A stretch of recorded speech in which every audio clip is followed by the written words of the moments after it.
Welcome, ladies and gentlemen. My name is Dychronic, your host here on this Destiny 2 video, and today we're going to be talking about this week at Bungie for August 15, 2019. This week at Bungie, basically Bungie's blog posts about Destiny 2 in the past week, current week, and the next few weeks of Destiny 2, and with the upcoming expansion of Shadowkeep in 1.5 months. I think it's 1.5 months. October 1st, it is coming just around the corner, 6 more weeks. And of course, they are releasing drip feeding us a little bit of information at a time. And of course, my versions of the TWAB are basically going to be your audible versions, so I'm just going to summarize and read off the different things that are in this particular article. So sit back, relax, enjoy cute, fluffy animals that are on screen in every one of my videos. Not every one of them, but in a lot of my videos. And of course, enjoy. As far as a bit of a nutshell, most of this is going to be spent on the director's cut. So this first section here, we're going to be talking about the director's cuts. They're on separate different links of Luke Smith giving off his impressions of what he wants to think about going forward in Destiny 2. We'll get more into that in a little bit. A reference to the live stream, they showed off the new Armor 2.0. I will be going into a bit more detail on that and a couple of other little miscellaneous stuff. So not a lot of information. This particular thing, director's cuts, is a very long article as compared to most TWABs. And of course, there are 2 of them and a 3rd one coming very soon. So let's go ahead and get started with the director's cut. And before I get into the details, first of all, I'm not going to nitpick every single one of these things. There's a lot of information here, a lot of words, and there's also 2 of them with a lot of words. And I need to start off with a preface here. Firstly, this is a director's cut from Luke Smith, the lead game designer at Destiny 2, where he talks about his development cycles, what he's doing with the team, what he's learned, and the things as he approaches things in a very professional and profound sense with a lot of little jokes and references here and there. I would say to the average Destiny player, 90% of the words here are gonna just not be useful to you. Honestly, Luke Smith, you gotta work on your ramble and your jokes and your references to the 90s, because not a lot of people are gonna understand them. I understood a few of them, like the Highlander thing, but I would say a lot of people are not gonna understand it. Now, I would say, first and foremost, he is way more, by far, professional than I am. He has probably written way more stuff than I have, and he is way more in tune with the community than I have. I play Destiny and I read the TWAB. That's the extent of my knowledge. But I would say that even then, I feel like it's a bit much, and you might need to tone down the ramble. There are multiple times throughout this where he goes, let's put a pause on the thing that you want to hear about. Let me ramble for 5 paragraphs and then pick it back up. Literally, he says the words, put a pause on it and then unpause. I'll mention it throughout. It's actually kind of funny. So let's go ahead and get started. First section here, they talk about annual pass and how they've actually given us more content this year than they have in the past of all Destiny, and that has actually put a strain on the team. What it sounds like is they want to give us less content drops with the next year of Destiny 2, but they're going to give us more quality in those content drops, and perhaps the team as well is also going to have a bit more R&R so they can create better content. In this section, they kind of, in a weird implication, they don't say directly, they're looking for the Highlander of Gambit, and that's probably going to be the Gambit they focus on for future Gambit in Destiny 2. So one of the Gambits is probably just going to be put in the past and not really worked on. My guess is that Gambit Prime is going to be the Highlander of Gambit, which is going to be the Gambit that mattered. In this next section, they talk about a bit of a game design theory behind encounter design and a lot of the different things that we have seen in the meta. So a lot of activities require us to use certain meta. For example, Reckoning, we got to use Phoenix Protocol, Well of Radiance Warlock just to get across the bridge. You're invincible in each one of the different spots. You don't care about the snipers. You just handle the Yellow Health Knights and the Tether, and the Well just basically takes care of everything else. So there's not really a lot to do, but you are required to pick certain loadouts, and there's not a lot of options to choose. So again, you can't vary your loadout much because you're required to do certain things. So they want to address that in the future to give us more options and not give us things like Phoenix Protocol to just keep on giving us invincibility all the time. And that's basically what he says throughout all of these paragraphs in this entire section here, is that they want to address that and not make it so you have to choose a certain option when it comes to certain activities. Make it so you have more choices between different things, and also make it so certain choices are not just amazing. This section is actually kind of interesting. He goes and talks about the new quest log. Not a lot of people like the quest log, and they have actually given us a picture of what the updated quest log will look like, and I do definitely think it looks a lot better, allowing you to have the quests on the left so you can see some text, and then the bounties on the right, which you don't really care about text, I think is a really nice thing to have. I would honestly think that there should be a 3rd section for like the fabrication thing, so like the triangle maker for Reckoning, as well as the chalice and stuff, I think that should be put in its own little section because they just feel like they're separate and you always need to access them. And it seems like they haven't really made it bigger as far as the capacity for quests and bounties, because I think it was at 63 right now. In this section, they basically say Eververse is really not changing. That's what I gleaned from this. They also mention how certain things like the Whisper of the Worm ornaments were successful enough to pay entirely for 0-hour mission rewards. And they give us these missions and dungeons and stuff like this because they are able to pay through microtransactions. That's the philosophy behind microtransactions, is you give a lot of stuff for free and then you have people pay for cosmetics and whatnot, which is a great idea, and that's again what this section says. So most of the part, it hasn't really changed. In this section they say, hey, they love the menagerie and they're going to be continuing this style of menagerie stuff in the future. A nice middle ground between like escalation protocol and raids is where menagerie sit. In this section they talk about how they want to give us more opportunities to specifically go for certain rewards. In Black Armory they had certain frames. If you want to go for hand cannon and kindled orchid, you went for kindled orchid to get some rolls. If you wanted to go for the Owlstringer in the chalice, you could pick that. In Joker's Wild, they didn't realize people were going to like it yet, so they didn't actually have it. And chasing that spare rations roll was a lot more difficult. Or getting, for example, that 1-2 punch last man standing, which I still have yet to get, also still takes a long time to do. I'd also like to mention right here, pause on chalice thoughts. Multiple paragraphs. Unpause, back to chalice. You'll see it more. I'll point them out to you. And that is pretty much it for part 1. This section just says, hey, what we're going to talk about in part 2 is here, and let's just go ahead and go over to part 2. So starting up on part 2, again, a lot of information that we've already seen before. If you've watched the live stream they had yesterday on August 14th, where they showed off the Armor 2.0 system, a lot of this stuff is going to be redundant. But let's go ahead and get into the stuff that isn't redundant, and let's talk about it. First and foremost, let's just point out timeout, the information he wants to tell us, and then time back in, back to armor. Just wanted to mention it. It's really funny to me. You can basically, if you see this, just skip to the second part and then keep reading.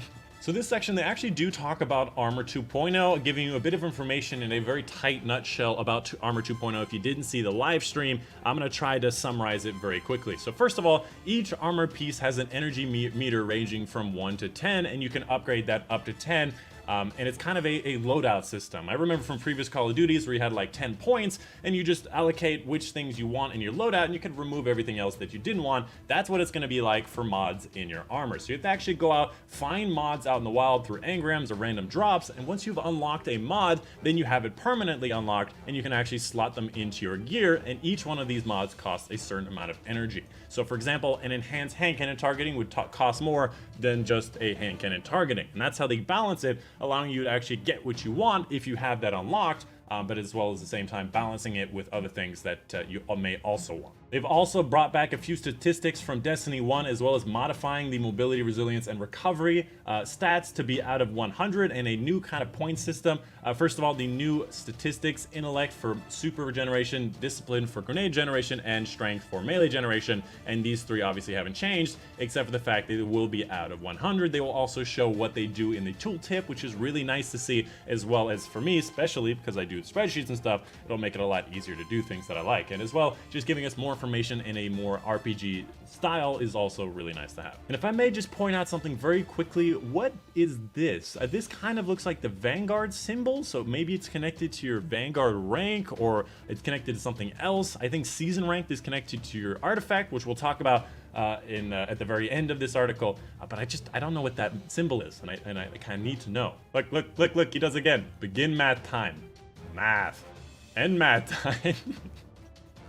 I mean, he didn't need to specifically section these off, but I find it fun that he does. This next section is actually really important if you want to know about how your old armor is going to be incorporated in the new system. It's actually really interesting the way they did it, and I think it's a good way to do it. So first and foremost, your old armor will basically be updated with the new stat system, you know, with the intellect and discipline and strength, and the new out of 100 thing. Those will be updated to an averaging amount of stats for each of your old armors, and of course all of the old mods are still going to be viable in those armors. If you played a lot like I have, and you have enhanced hand cannon targeting on a bunch of different things, and you have your sets that are really, really good, you can still use those and they'll still be useful forever. The new armor system will just give you more creative control to have exactly what you want outside of those other statistics. So your old armor is not just going to go by the wayside, but the new system will just be a more easy way to get to those things. Look, he does it again. Remember live journal? Live journal!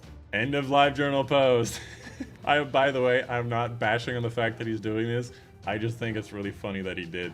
This next section talks about the pursuit of power as far as the power caps go, the mediums, the smalls along the way. It's going to be pretty interesting. They do tell us a lot of information that is useful. So first and foremost, they want to address the fact that getting to the max power in Destiny 2 in each of the DLCs is actually something that is very quick as compared to Destiny 1, where it took a lot longer and also required you to do endgame activities to get to the maximum power. In every DLC, it got a little bit faster because you got more powerful reward potentials and more powerful reward locations and things that you could possibly get, and the list just became a huge shopping list of chores to do. And in Shadowkeep, they first of all, they wanted to remove a lot of those old powerful rewards and of course make it a little bit different. So first of all, the max power is going to be 1000. There's going to be a couple of soft caps along the way. So first of all, prime engrams are actually going to be soft capped to 900, as well as the fact they're going to be more prime engrams throughout the game, on top of the fact that they're not going to give you as much of a bonus as you've seen in the past. On top of that, world drops are actually going to be dropping at your level. So if you're 912 and you have a gloves at 906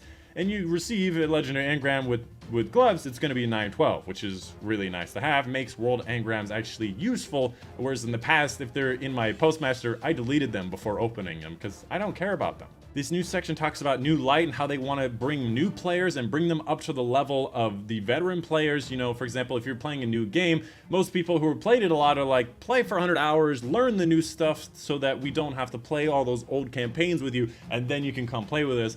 They're hoping in Shadowkeep to kind of rectify this by just bringing everything up to 750. Literally, every single item in the game is being raised up to 750 when Shadowkeep and New Light launch. So if you're a new player or you're somewhere in the middle, or if you're looking for the Solstice gear, you will just go up to 750 immediately. If you don't care about the Solstice gear getting Armor 2.0 that soon, don't worry about it, dude. You don't need to worry about it. Next up, a very, very important thing to know about is there will be a soft cap of 950 for most of those powerful bounties and those powerful rewards. You have to do pinnacle rewards to be able to get above it and get to 1000. So things like raids, iron banners, or new activities that they've labeled as redacted, you have to play the end game stuff in order to get to the maximum level. However, 950, from what they said, will be enough to play most of the activities, so you don't have to worry about being too under leveled at 950. However, obviously you can get to 1000. And the last little thing I want to talk about as far as these director's cuts are going to be artifacts. So the artifacts are going to be an extra little armor piece on your character. They're not going to appear on the armor,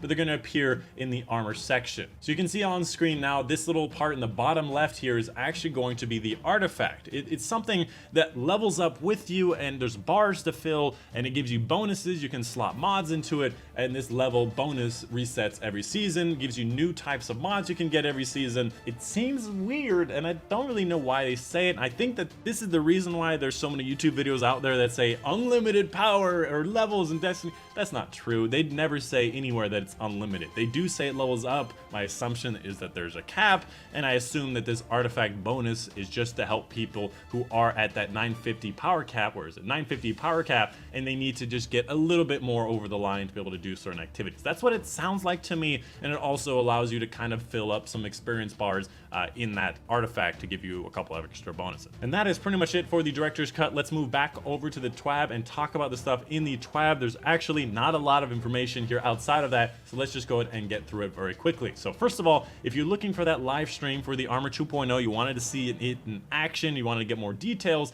that is linked right here if you want to watch it. It's about an hour 16, which is definitely worth watching, or you can watch a recap video from like Dado where he talks about that information in more detail.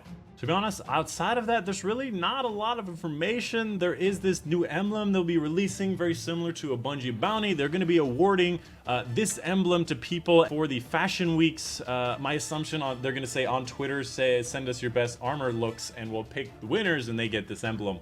I don't know why this is here, but hey, that I'm just reading what they got. Outside of that, moving on to Dr. Bungie, symbolized by this top section with the blue here. They're basically reiterating a lot of the stuff that we've seen over the past TWABs. Safeguarding your account on August 20th. They're going to be moving over from Blizzard to Steam. Everything is going to be moving over, all the licenses and all that stuff. On top of that, cross-save is going to be coming out on August 21st. Right after that, the day after the Steam release. And there's going to be some license things. So if you don't have Forsaken on PC, when you have everything on PlayStation, you're not going to be able to access the Dreaming City on PC, stuff like that. When New Light comes out, you should just gain access because it should give Forsaken to everybody. As far as New Light goes, and that's going to be on August 1st. And that's basically what this section here says. On top of that, the rewards will be minimized to things like 380 if you don't have Forsaken on those platforms you don't have Forsaken. And these power disadvantages, again, will be removed in Update 2.6.0 with New Light and Shadowkeep, like I said. And that is pretty much it. The movie of the week is actually pretty funny. It's like a Knights of the Round Table, a bunch of dancing. There's Shax with his mouth that moves up and down. It's cute. It's fun. I like it. I would recommend it. But that's it. I hope you guys did enjoy. Let me know if you had questions down below. Let me know if I missed something major out of the director's cut.